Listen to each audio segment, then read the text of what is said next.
again. It's a rich thing. Former Pakistan all-rounder and captain Shahid Afridi, who does not need any introduction, is known as Lala in the world of cricket.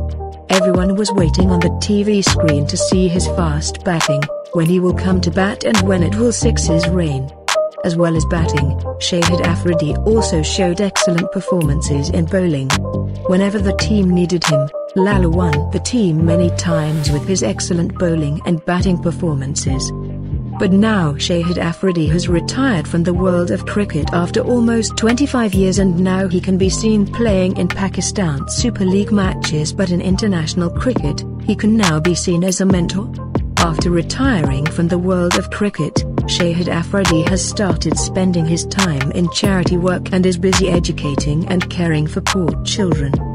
Because Shahid Afridi says that human service is our real goal. Shahid Afridi started his married life at a very young age by marrying his cousin Nadia Afridi in 1996. And now he has become the father of 5 cute daughters. We pray to Allah to bless Shahid Afridi with a son soon.